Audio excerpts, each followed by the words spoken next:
todos amigos y amigas que nos escuchan alrededor del mundo, bienvenidos a un nuevo capítulo del Amanecer del Cine. Es un placer acompañarlos nuevamente y por supuesto es un placer estar con el equipo completo. Qué alegría, Joana, sin duda alguna estar aquí contigo y qué alegría estar con todos ustedes, queridos oyentes. Hoy tenemos preparado el análisis de todo un clásico de la ciencia ficción. De hecho, Abraham, la película que cambió el género de la ciencia ficción. Y con eso dicho, los saludo, chicos, y saludo a todos los que estén ahí detrás de su teléfono, computador, tablet o cualquier dispositivo escuchándonos y aprendiendo con el cine. El capítulo de hoy, como mencionó Abraham, y como pueden ver en el título y portada, hablaremos del clásico de la ciencia ficción que tuvimos en el borde del nuevo siglo. El clásico que revolucionó todo el género y ocasionó un cambio en la mente de todos quienes la vieron. O dicho más claramente, hablaremos de Matrix, esto claro siguiendo la temática del mes, o sea la relación entre los humanos y las máquinas. Solo que aquí es una relación un poco más caótica y destructiva que la que vimos en el anterior capítulo mientras analizábamos Her. Aunque si tenemos en cuenta que Samantha destruyó a Theodore para que él pudiera reconstruirse, de cierta forma vemos una trama bastante parecida, solo que en una la destrucción es personal y en otra la destrucción es global. Bueno, bienvenidos a pensamientos random que tienen mucho sentido. Si es un pensamiento random, Abraham, yo lo he considerado y de hecho esto me hace pensar, ¿no será que estamos en una simulación que conecta todos nuestros pensamientos en una red con un solo origen y por eso muchas personas piensan igual y tienen pensamientos random que en realidad no son tan random porque otros lo han pensado también? Más teorías conspirativas generadas por Matrix a continuación, aquí en el Amanecer del Cine.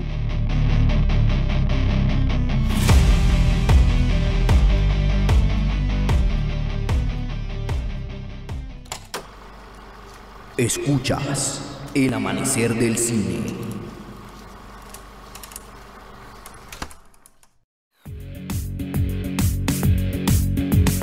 Matrix es una película dirigida por los entonces hermanos Wachowski. Digo entonces porque unos años después ambos decidieron cambiar de sexo y a día de hoy son mujeres. Exactamente, Abraham. Las Wachowski fueron directoras que, al igual que los actores, iniciaron una carrera llena de éxitos, dados en gran medida por esta película. Eso es muy cierto, era 1999 y la mayoría del equipo estaba compuesto por personas que, si bien habían tenido éxitos anteriormente, nunca llegaría a compararse con lo logrado después de esta película. Y como dijo Joana, esto va desde las directoras hasta los actores que por cierto, todos reconocerán como Keanu Reeves, Lawrence Fishburne, Carrie-Anne Moss y Hugo Weaving. Todos excelentes actores que dieron todo para llevar a cabo una película con una trama bastante innovadora. Pero, ¿cuál es la trama?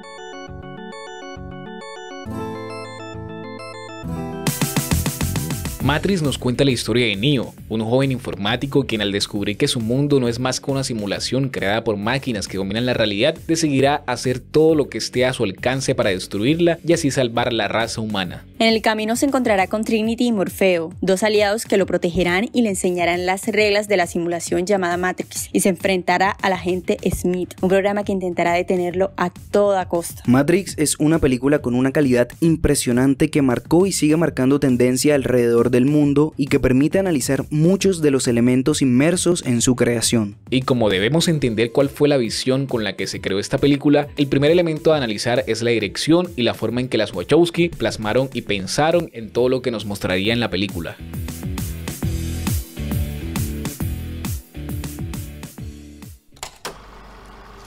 Dirección.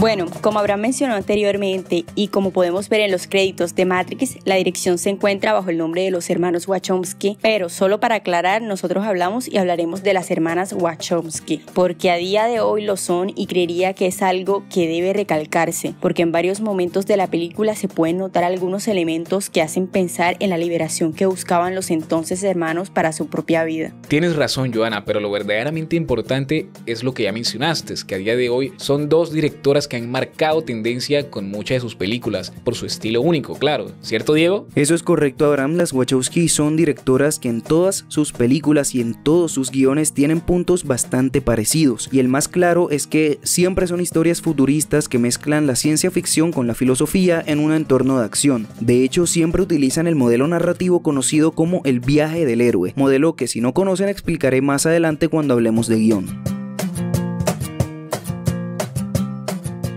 Siguiendo con su estilo de dirección, las hermanas dejan notar su influencia por parte de la animación japonesa y aplican gran parte de los elementos de ella en el rodaje y montaje de sus escenas de acción, lo que las lleva a que sean entretenidas y llamativas para el público. Esto también lo explicaré más adelante cuando hablemos del montaje, pero bueno, así como en sus historias mezclan la ciencia ficción con la filosofía, elementos que normalmente no van juntos, al llevar a la pantalla sus historias, las hermanas no solo toman como inspiración a la animación japonesa para aplicar en la estética, sino que toman elementos de la realidad y estilizan a sus personajes con vestuarios y maquillajes punk, algo que incluso ellas mismas han demostrado compartir en la vida real. Ahora bien, si nos centramos en Matrix y la visión que las hermanas aplicaron en la película, además de encontrar todos y cada uno de los elementos que ya mencioné, también podemos notar una preocupación por el contexto histórico que se vivía a finales del siglo, porque precisamente en esos momentos se estaba dando un aumento de las tecnologías y el internet comenzaba a tomar fuerza en todo el mundo, lo que llevaba a que muchas personas pensaran en lo que podría pasar si el mundo dependiera del internet o de las máquinas que se estaban creando, y las Wachowski tomaron esto y lo convirtieron en su película, lo que demuestra el ingenio y originalidad que las caracteriza. Bueno, Diego, últimamente las directoras han tenido un par de fracasos en taquilla, pero sin duda su originalidad sigue vigente. En parte es cierto, pero también hay que tener en cuenta que al menos por el momento diría que se encuentran como en una especie de bloqueo creativo en el que retoman antiguas ideas como con Matrix Resurrections o no lanzan nada nuevo, que es lo que les sucede desde dicha película. Ya veremos qué sucede en el futuro con las hermanas, pero ahora hablemos de lo que hace especial a Matrix.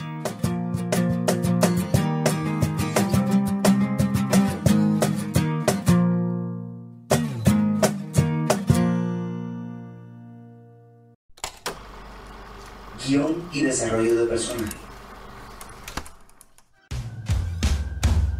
Matrix es una película que en su guión muestra una mezcla de muchos elementos filosóficos combinados con lo mejor de la ciencia ficción. Todos estos elementos adicionados a la historia original y llamativa permiten crear un clásico atemporal que, podría decir, se queda rezagado solamente en su parte técnica, pero de eso hablaremos más adelante. Sí, Johanna, ahora es momento de hablar del guión y hay que empezar hablando de lo que les comentaba anteriormente. El viaje del héroe, monomito o mito único, como sea que lo conozcan o incluso si no lo conocen, seguramente lo distinguirán en el momento en que lo explique, porque es algo que se encuentra en prácticamente toda narración, película o historia que existe. Es bastante sencillo, consiste en un sujeto común que es llamado a una aventura. Por permanecer en su estado de confort, rechaza dicho llamado, pero al final lo sigue. Posteriormente recibe dones por parte de un ser superior y empieza su camino aventurándose hacia lo desconocido. En el camino se encuentra con un enemigo superior que le pone diversas pruebas u obstáculos que a la vez lo hacen ir creciendo y aprendiendo cosas nuevas hasta lograr ser alguien superior y digamos exitoso. Pero como todo lo que sube tiene que bajar, el sujeto sufre tentaciones que lo llevan a traicionar sus propios ideales, lo que lo lleva a perder todo lo que había logrado y los dones adquiridos, al menos por un tiempo, ya que posterior a esto se reconcilia consigo mismo y aún sin recuperar sus dones decide luchar contra su enemigo. Claramente es derrotado y muere, pero es ese momento de sacrificio el que permite que sus dones regresen y logre vencer a su oponente.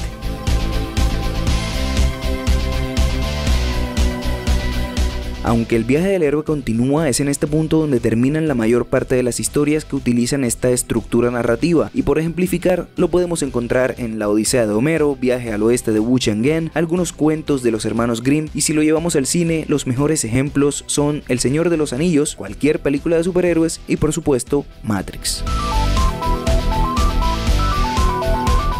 Algo curioso es que el guión de esta película no se queda solo con el viaje del héroe, sino que toma elementos filosóficos planteados en el libro Simulacro y Simulación e incluso elementos religiosos planteados en la Biblia para hacer una trama muy profunda, diferencial y significativa, sobre todo para la época en la que salió, ya que en varios momentos hace dudar al espectador de su realidad con diálogos como el de los sabores de las comidas e incluso el del déjà vu y los fallos en la Matrix. Teniendo en cuenta este planteamiento, chicos, coméntenme, ¿alguna vez han presenciado o sufrido algún fallo en la Matrix? Bueno, Diego, como te había dicho antes de grabar, yo siempre estoy pensando en fallos en la Matrix, pero uno que me pasó personalmente es que, bueno, yo manejo bicicleta como deporte y usualmente desde la casa hasta el centro histórico de la ciudad. Cuando me vengo de regreso ya para la casa, todos y cada uno, nunca me había pasado, ojo, nunca me había pasado, todos y cada uno de los semáforos que pasaba iban en verde. Oiga, nunca en la vida me había pasado eso, que todos y cada uno de los semáforos por donde yo iba pasando se tornaran en verde. Y yo, ¿qué está pasando? Y yo me sorprendía, te lo juro que cada vez que pasaba por un semáforo en verde me sorprendía, porque nunca en la vida me ha pasado que todos estén en verde. Y no era muy tarde, porque recuerden que cuando es muy tarde en la noche, usualmente están en verde, porque bueno, no hay nadie en la calle y al demás. menos en Colombia, Abraham. Bueno, al menos en Colombia, así es. Pero era temprano, o sea, era como en la tarde y todos en verde. Yo, estoy imposible. Alguien me está protegiendo, Dios me está protegiendo, o algo en la Matrix, no sé, pero sí. Y fíjate, yo creo que también esto es una teoría loca, de pronto por el poder del pensamiento puede ser, porque yo dije, todos van a estar en verde, el próximo que viene va a estar en verde, y estuvo en verde, y estuvo en verde. Dejé de pensar en eso y ya no estaban en verde. Entonces yo creo que ese fue mi fallo en la Matrix, que no sé qué pasa ahí, no lo atribuyo a nada, coincidencia, digo yo, pero bueno, ahí está como la duda, ¿no? Completamente rarísimo, Abraham. Realmente no me imaginaría que eso pase, y de hecho normalmente cuando yo me transporto es muy poco común que eso suceda, sobre todo aquí en Colombia, pero creería que no es tan raro como lo que les voy a comentar ahora, porque realmente yo quedé muy sorprendido cuando me pasó, cuando sufrí ese fallo en la Matrix. Y es que, vamos, imaginen que están sentados en la sala de su casa, están viendo hacia el cielo y de repente ven un círculo que alumbra rodeado de nubes. Lo primero que uno piensa es, ok, es la luna, todo muy bien, todo muy lindo, pero cuando sales a la calle y tomas la foto te das cuenta de que la luna está unos metros más arriba de ese círculo. Pues eso fue lo que me pasó a mí, Abraham. Yo estaba normal, vi eso, dije, uy, voy a tomarle una foto a la luna, está muy lindo, y cuando salgo veo que no hay una sola luna, sino dos lunas. Entro, busco la cámara para grabar, y cuando vuelvo a salir, ya no estaba. Invasión extraterrestre, vienen por nosotros. Wow, yo quedé, ¿qué pasó aquí? Yo me asusté, obviamente, y me quedé viendo el cielo nocturno toda la noche. No me despegué y ahí quedé. Esa noche creo que no dormí. Lo tuyo fue más de Día de la Independencia, Diego, pero se vale. O tal vez habrá más bien como la guerra de los mundos. ¿Qué pasará? Nadie lo sabrá. Bueno, una vez presencié un fallo en la Matrix, y esto fue hace aproximadamente como 2 años. Yo me encontraba en el centro de mi ciudad y lo recuerdo clarísimo, ver una persona que alcanzó a pasarme en la calle y yo la vi de lejos. Iba como a 2 metros, 3 metros de mí, y luego al voltear, no me van a creer, chicos, pero al voltear vi a la misma persona. O sea, la persona nunca me pasó y fue como de wow, no sé, fue súper loco. Bueno, chicos, definitivamente hay que dudar de la realidad donde estamos, aunque ¿cómo saber si esta es realmente la realidad y no solo una realidad de muchas realidades reales? Suficiente, Diego.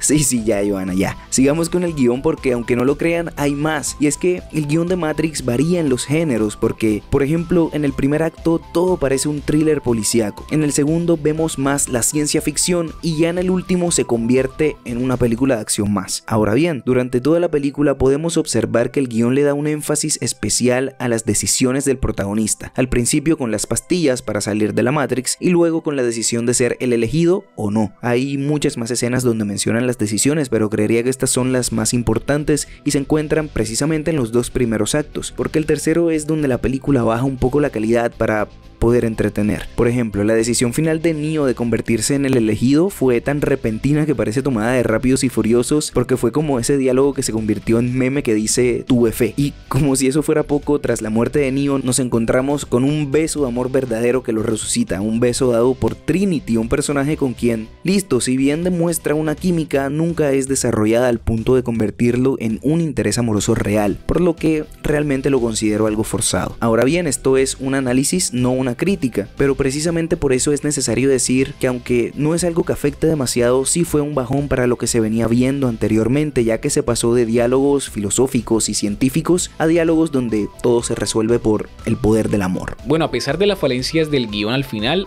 este sigue siendo un gran ejemplo de cómo unir lo mejor de la ciencia ficción con la realidad. Pero, ¿qué es la realidad? Si seguimos así no acabaremos nunca, así que bueno, vamos a entrar en aspectos técnicos.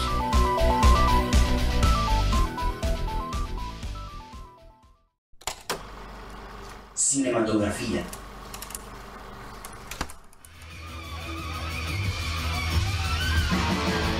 Para iniciar los aspectos técnicos hay que hablar de uno de los que la hizo marcar diferencia: la fotografía. Fotografía que, a pesar de no ser lo más importante en la película, jugó un factor diferencial. Sí, Abraham. La fotografía de Matrix fue dirigida por Bebop. En su narrativa se mantiene la idea del cambio de lo analógico a lo digital. Matrix fue una película que marcó un precedente en el mundo del color. En Matrix vemos dos mundos, lo que pasa en la Matrix y fuera de la Matrix. Dentro de Matrix vemos un color muy verde que representa la irrealidad y que se asemeja a los códigos de Matrix o a computadores, a diferencia de lo que pasa afuera, que los colores son muy azules, representando las máquinas y pantallas, y así del mismo modo dando la sensación de un mundo más frío. La fotografía tiene la intención de distinguir la vida simulada con la realidad, y esto terminó convirtiéndose en un referente estético dentro de la cultura pop de ese momento, como por ejemplo desde el uso común del término Matrix hasta la popularización de los efectos especiales en cámara lenta conocidos como bullet time. Y ya con esto dicho, hablemos de las escenas favoritas de cada uno, porque una película tan bien rodada como esta lo merece. Bueno, diría que la que más me gustó fue cuando Neo ya se encuentra con Morfeo y Morfeo le ofrece las dos pastillas, la azul y la roja.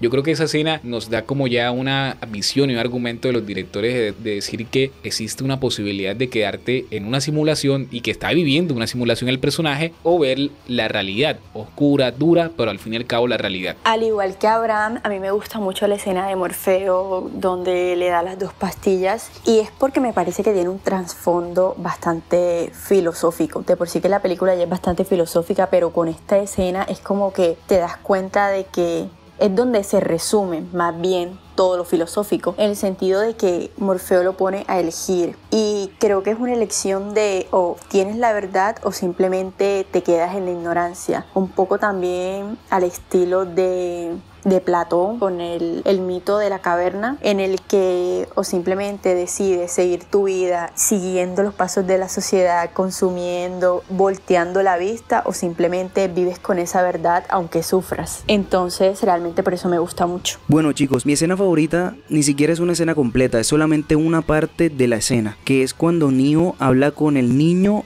en la casa de la pitonisa, porque creo que es la escena en la que Neo finalmente se da cuenta de lo que tiene que hacer. Es cuando finalmente Neo se da cuenta de que la clave para dominar la Matrix no es tratar de controlarla, sino solamente dejarse llevar, darse cuenta de lo que es realmente. Entonces, no sé, siento que es la escena que más me gusta y es una que implícitamente tiene muchísimo significado. Todas estas escenas son buenísimas, pero pudieron ser escenas muy planas y genéricas si su montaje no hubiera sido tan maravilloso y si no hubieran estado acompañadas de un excelente diseño de sonido. Elementos que, por cierto, ganaron el Oscar, así que hablemos de ellos. ¿Por cuál comenzamos? Comencemos con la música y el sonido en general, Abraham.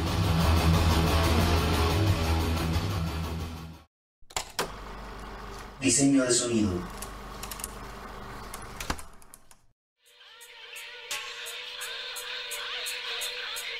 Matrix es una película que he visto en varias ocasiones, pero cuando la vi analizándola me di cuenta que los sonidos son muy inmersivos y maneja una excelente banda sonora. Digno de admirar, Joana. Permíteme lo explico para todos los que nos escuchan.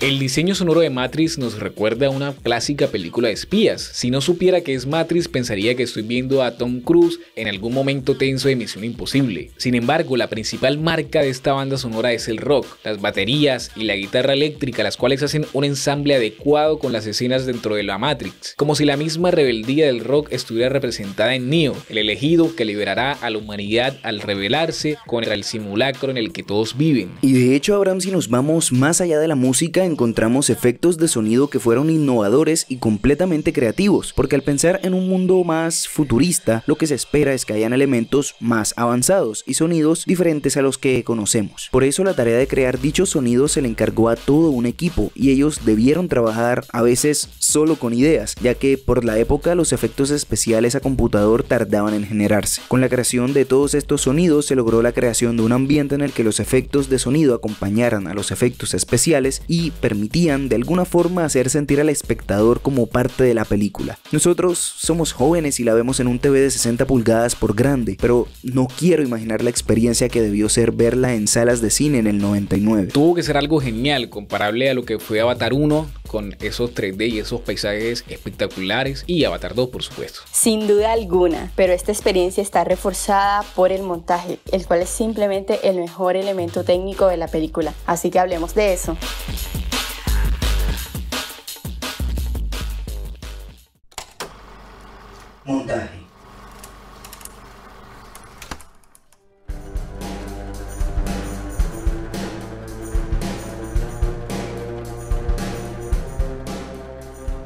El montaje de Matrix implementó características de montaje de películas de diferentes géneros, como el terror, westerns, acción y ciencia ficción, pero lo más increíble fue el uso y mejoramiento de una técnica creada en los 40. Sí, Abraham, en unos momentos hablaré de esa técnica, pero vamos a analizar el montaje desde el inicio. El montaje de Matrix, como mencioné cuando hablamos de las directoras, está influenciado en su mayor parte por la animación japonesa. Esto hace que las escenas, especialmente las de acción, tengan un ritmo muy rápido en el que solamente se hacen pausas medianamente largas para mostrar las reacciones de los personajes más importantes. Esto, además de servir como un elemento narrativo que nos habla de lo que viven los personajes en dicha situación, funciona como un respiro para el espectador para que no se sienta sobrecargado con todo lo que sucede en pantalla, sin dejar de generar emoción ni mucho menos dejar de ser llamativo y atractivo. Por otro lado, como dijo Abraham, se puede notar que en escenas específicas entre la fotografía y el montaje se retoma el estilo característico de otros géneros cinematográficos como los western, las películas orientales e incluso películas de terror. Por ejemplo, cuando Morfeo está entrenando a Neo podemos notar las secuencias de lucha con pocos cortes que encontramos en las películas orientales. En la pelea final de Neo con el agente Smith podemos notar el estilo western con sus planos característicos y el ritmo lento que genera suspenso. Y en la escena en la que están detrás de las paredes podemos notar el ritmo pausado con tomas largas de las películas de terror que, combinado con el uso de silencios y sonidos fuertes, crean ese ambiente, digamos, escalofriante. Algo que recalcar es que para ser una película de los 90 tiene muy buenos efectos especiales. Obviamente si los comparamos a las mejores películas de hoy día van a quedarse atrás, pero aún así siguen siendo muy buenos y de hecho muy bien aplicados, porque conociendo las limitaciones en las tecnologías, las hermanas supieron hacer la película de un modo en que muy pocas veces las imágenes reales se juntaran con las creadas a computador y permitieran un mayor grado de credibilidad en las escenas. Como ya mencioné, en las que se juntan ambas imágenes sí llega a notarse, pero no es algo que interfiera en mayor medida de la película. Ahora bien, algo que sí interfiere o al menos hace menos creíble todo lo que vemos es el montaje de la batalla final. Es en la que Neo lucha con el agente Smith en la Matrix y al mismo tiempo, en la realidad, un centinela ataca la nave. En estos momentos, por pura conveniencia de guión, los tiempos en la realidad se ralentizan, ya que, por ejemplo, vemos que en la Matrix suceden muchas cosas y en la realidad el centinela apenas logra abrir un agujero en la nave. Luego en la Matrix pasan muchas cosas más y en la realidad el centinela solo corta unos cables. Estos elementos así hacen que el espectador se pregunte si es que los hechos en la Matrix suceden a una mayor velocidad que en la vida real y le restan importancia a la idea de que todo sucede al mismo tiempo, solo que en la mente de los personajes. Ya para finalizar llegó el momento de hablar de la técnica de los 40 que mencionó Abraham. Esta técnica es llamada el bullet time y los ejemplos más claros los encontramos en las escenas que le dan origen a su nombre, o sea en toda escena que incluya balas moviéndose lento y los personajes moviéndose normalmente. Las Wachowski decidieron utilizar esta técnica para demostrar la velocidad que tienen los personajes como Neo y el agente Smith, ya que por medio de ellas los espectadores pueden ponerse en los zapatos de ellos y ver las balas tan lento como ellos lo hacen. Esto le da un dramatismo mayor a dichas escenas y las hace mucho más llamativas de lo que ya son, pero aplicar esta técnica no es nada sencillo, ya que para lograrlo se necesitan muchas cámaras que graben a velocidades distintas y luego sobreponer las imágenes en edición. Para ser más claros, en el cine se rueda a una velocidad de 24 fotogramas por segundo. Esto significa que cada segundo nuestros ojos ven 24 imágenes estáticas y nuestro cerebro se encarga de juntarlas para crear un movimiento natural. Si se graba a velocidades mayores, hablamos de 120 o más fotogramas por segundo, obtendremos lo que se conoce como cámara lenta, y es en parte lo que se hace en el bullet time, ya que utiliza una cámara principal grabando al protagonista a 24 fotogramas por segundo y las balas que se dirigen hacia él se graban a velocidades mayores a los 120 fotogramas por segundo, lo que las hace moverse en cámara lenta. Luego en edición, cuando se sobrepone la grabación de las balas sobre la grabación del personaje principal, se genera lo que les comentaba y lo que se puede ver en la película, que son las balas moviéndose lentamente y los personajes moviéndose a una velocidad normal. Lo más curioso de todo es que esta técnica existía desde los años 40, pero fue Matrix la que la popularizó y estandarizó en las películas de acción y las de ciencia ficción. Sencillamente un logro increíble, sobre todo si tenemos en cuenta el año en que se estrenó esta película. Increíble y revolucionario, porque después de Matrix, el cine de ciencia ficción no volvió a ser igual, no solo en su parte técnica, sino en los temas que trataba y los mensajes que dejaba. Claro que sí, Diego, porque Matrix, a pesar de ser una película principalmente de acción y ciencia ficción, tiene un mensaje y cierta filosofía. Permíteme lo explico mejor. Como comenté en el análisis pasado, existen diferentes diferentes perspectivas de reflexión sobre una obra. Y claro, Matrix es de esas películas en donde la audiencia entra más en debate. Ciertamente el argumento de Matrix no era nuevo para cuando se hizo la película, es decir, el replantearse la realidad en que vivimos, preguntarse el por qué creemos en lo que creemos o si la vida que pensamos tener es una mentira. Matrix está inspirada en todos estos conceptos propuestos por autores como Platón y su mito de la caverna, el francés Jean Baudrillard y Simulacra and Simulation, o la película animada japonesa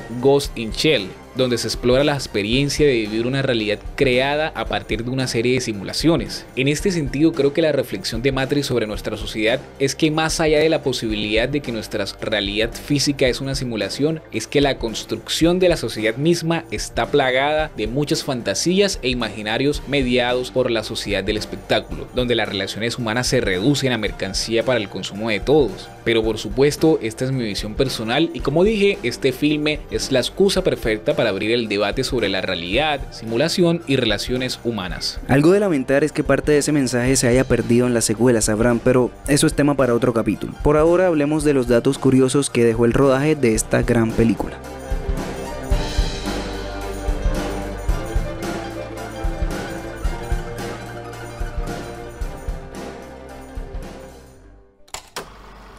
Datos curiosos.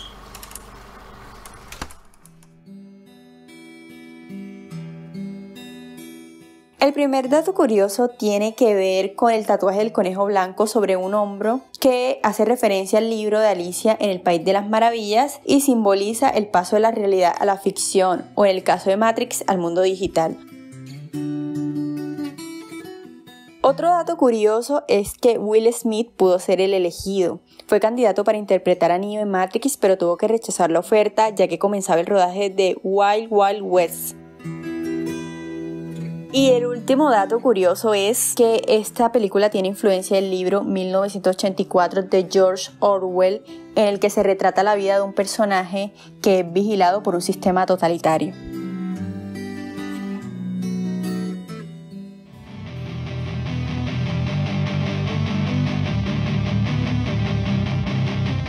En estos momentos demos por terminado el análisis de Matrix, pero próximamente estaremos subiendo contenido relacionado a la película en nuestras redes sociales. Síganos y no se pierdan el resto de nuestro contenido. Estamos disponibles en Facebook, Instagram, Twitter y TikTok como El Amanecer del Cine. Y también suscríbanse a nuestro canal de YouTube y a las demás plataformas en las que estamos disponibles: Spotify, Amazon Music, Google Podcast, Apple Podcast, eBooks y muchos más. Esperamos hayan disfrutado el capítulo y sigan acompañándonos en todo lo que tenemos preparado para ustedes. Nos escuchamos en una próxima ocasión con un nuevo análisis. Y no lo olviden, nosotros somos El Amanecer del Cine. Chao, chao.